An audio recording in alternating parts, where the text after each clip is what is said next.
meus amigos, vamos chegar hoje ao término do capítulo 5 deste admirável livro Atos dos Apóstolos de São Lucas. Levantando-se o sumo sacerdote e todos os que estavam com ele, que eram da seita dos saduceus, que não admitiam a ressurreição, se encheram de inveja e prenderam os apóstolos e os meteram na prisão pública. Mas um anjo do Senhor abriu de noite as portas da prisão e, conduzindo-os para fora, lhes disse: Ide, e de pé no templo falai ao povo todas as palavras desta vida. Tendo ouvido isto, entraram ao amanhecer no templo e ensinavam corajosamente. Mas comparecendo o sumo sacerdote e aqueles que estavam com ele, convocaram o sinédrio e todo o senado dos filhos de Israel e enviaram os oficiais ao cárcere para trazê-los ali. Entretanto, os oficiais que lá foram não os acharam na prisão e, tendo voltado, contaram o seguinte: encontramos o cárcere fechado, com toda a segurança, os guardas à porta, mas, abrindo-a, a ninguém encontramos lá dentro. Quando o capitão do templo e os principais sacerdotes ouviram estas palavras, ficaram perplexos e perguntavam o que poderia ser tudo isto. Chegou alguém e lhes anunciou: eis que aqueles homens que vós metestes na cadeia já estão no templo, de pé, ensinando o evangelho de Jesus ao povo. Nisto foi o capitão com os oficiais e os trouxe, mas sem violência, porque já eles próprios temiam ser apedrejados pelo povo. Tendo-os trazido, os apresentaram no sinédrio. O sumo sacerdote os interrogou, dizendo: expressamente vos advertimos que não ensinasseis o evangelho desse Jesus, e vós tendes enchido Jerusalém com o vosso ensino. Vós quereis trazer sobre nós o sangue desse homem? Tendes de obedecer às nossas ordens. Mas o apóstolo Pedro e os outros apóstolos responderam serenamente: importa antes obedecer a Deus do que aos homens. E continuou o apóstolo São Pedro: o Deus de nossos pais ressuscitou Jesus que vós assassinastes, pendurando na cruz. A este Deus elevou com a sua destra a príncipe e salvador para dar arrependimento a Israel e remissão de pecados. Nós somos testemunhas destas coisas, e bem assim o Espírito Santo que Deus deu àqueles que lhe obedecem.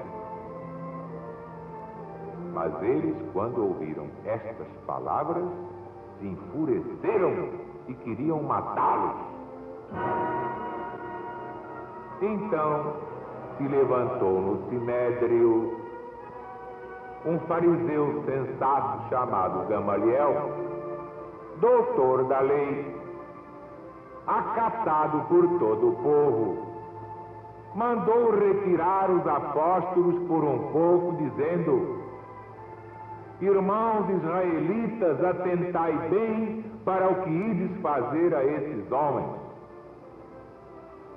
Porque faz já algum tempo que Teudas se levantou, dizendo ser alguma coisa, e a ele se juntaram 400 homens. Ele foi morto, e todos quantos lhe obedeciam foram dissolvidos e reduzidos a nada.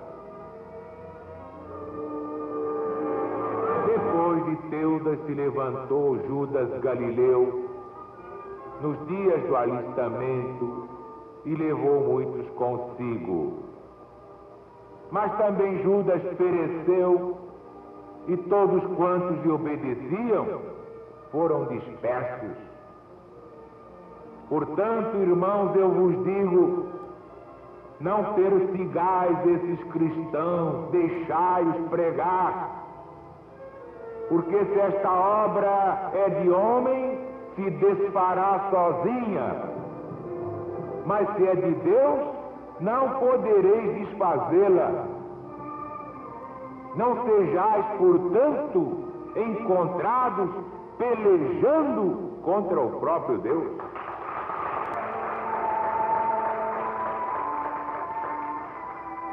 Concordaram com Gamaliel, e tendo chamado os apóstolos, os açoitaram e lhes ordenaram que não falassem no nome de Jesus, e os soltaram. Eles, pois, saíram do sinédrio, regozijando-se por terem sido achados dignos de sofrer afrontas pelo nome de Jesus. E todos os dias, no templo ou em casa, não paravam de ensinar e pregar que Jesus era o Cristo de Deus.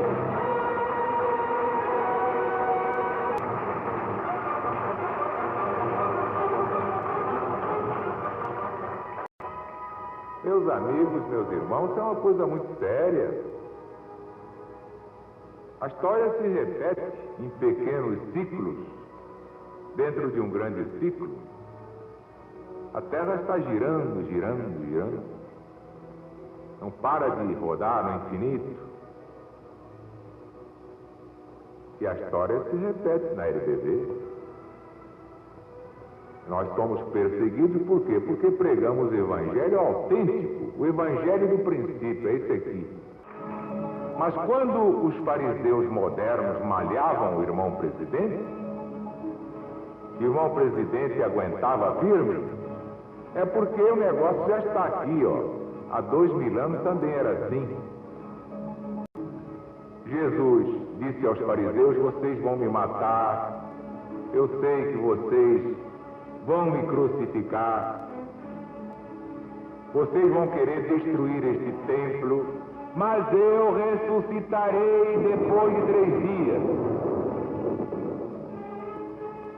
Eles duvidaram, porque ninguém jamais ressuscitou.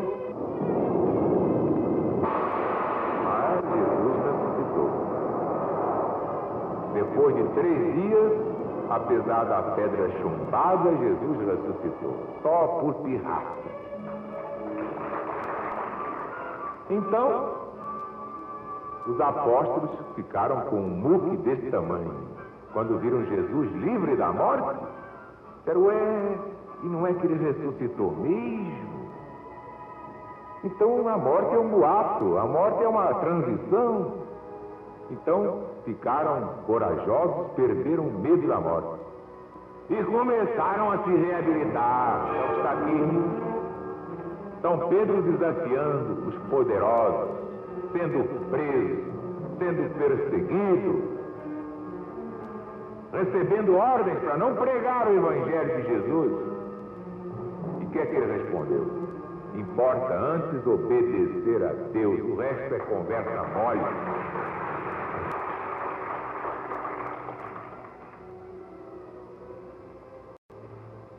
O próprio Jesus mandou um emissário angelical. O Evangelho sempre fala assim em anjo. Ora, o anjo é um espírito de luz. Todos nós vamos ser anjos. Não de cara suja. Vamos ser anjos no duro. E sem asas de carnaval, aquelas asas que se pendura, compra ali no fabricante. Asas autênticas, projeções luminosas, então dão a impressão de asas. É diferente. Os apóstolos pregando o Evangelho contra toda perseguição. Então vem o emissário do Senhor e diz: ide, e lá de pé no templo, pregai ao povo todas as palavras desta vida.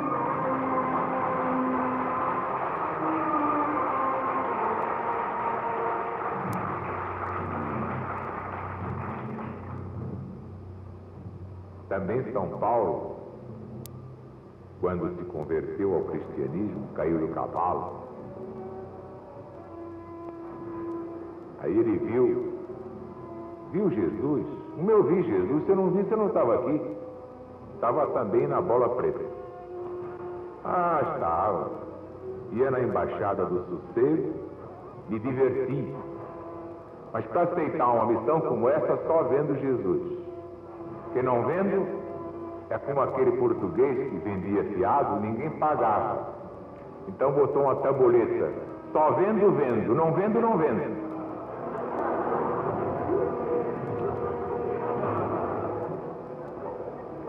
Pois bem,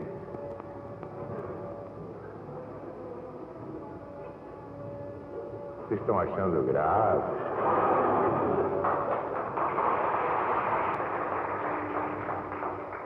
Eu confesso a vocês, é aquela frase de Jesus: o espírito está pronto, mas a carne é fraca. Quer dizer, bem que o espírito, coitadinho, ele quer se aprumar e quer se elevar, mas a carne puxa para baixo. Olha que morenaço, vai lá, olha lá. Para que pregar a Bíblia? Pega aquilo lá, rapaz. Olha lá, tá vendo? Um joguinho na casa do seu Ernesto. Vai até 3 da madrugada e nos intervalos você toma uísque. Uísque do bom, escocês, Scotch. Que evangelho nada, vem pro joguinho. Olha, no sábado nós vamos ter uma reunião de bacanal, hein? Cada um leva uma mulata, arranje uma bem bonita. Negócio é assim, para que evangelho? Negócio é carnaval, é futebol, é cair no fandango, é fazer política, é fazer mexerico, é inventar fofoca, porque a carne é fraca. Jesus sabia disso. De modo que, por que eu vou fazer exceção? Eu devia fazer tudo isso que os outros fazem, que é a lei do menor esforço. Mas é que eu vi Jesus. Se eu não visse, não estava nisso não. Não estava não, e reconheço que a parada é dura. É muito dura. É preciso ver Jesus. Do contrário, ninguém vai.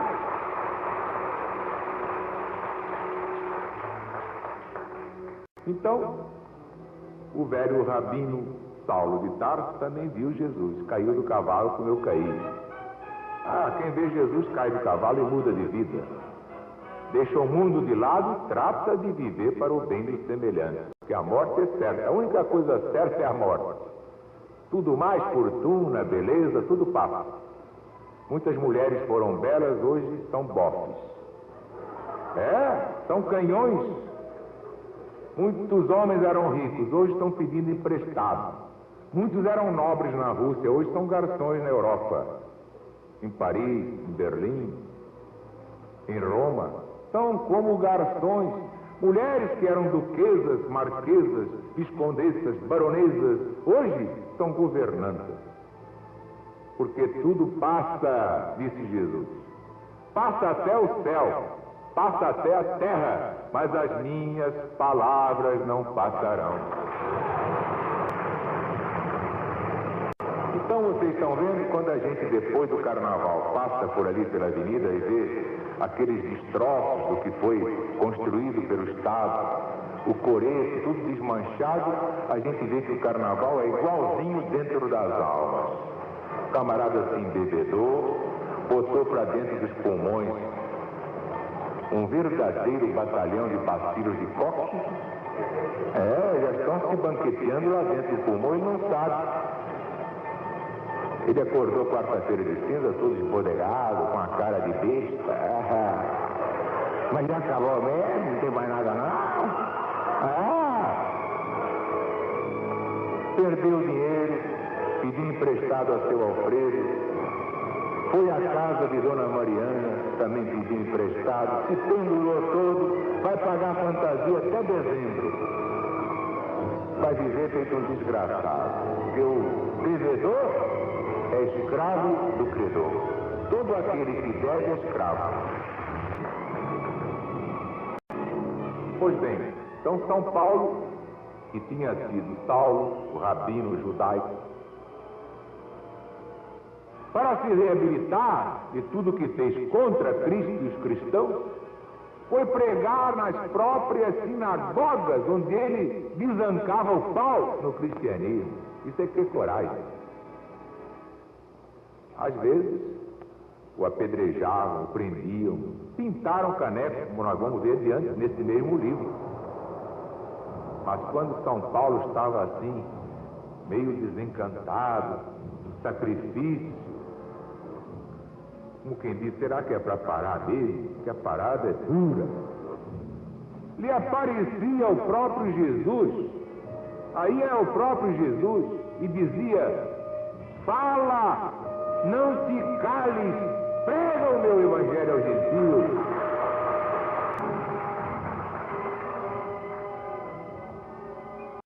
Mas o ponto grande aqui, neste capítulo 5, que hoje encerramos, é esse parecer do Gamaliel. Gamaliel, um fariseu sensato, vendo a fúria dos seus colegas que queriam condenar os cristãos, deu esta palavra espetacular: mas para que tanta bobagem? Por que perseguir esses cristãos? Se a obra deles é de Deus, ficará de pé. Se não é, cairá sozinha. Portanto, tende cuidado, porque se eles estão a serviço de Deus, vós estareis combatendo o próprio Deus.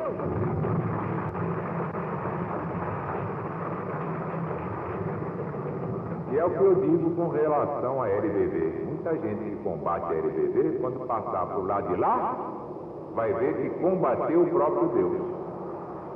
Porque esta obra é de Deus.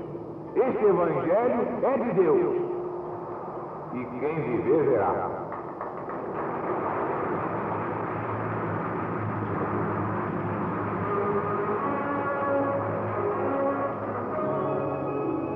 Aliás, para quem tem olhos de ver, já, analisando as perseguições em todo o Brasil, contra uma obra que não tem dinheiro fácil, nem do Estado, nem do governo, tendo compromissos pesados a pagar, está de pé porque é de Deus.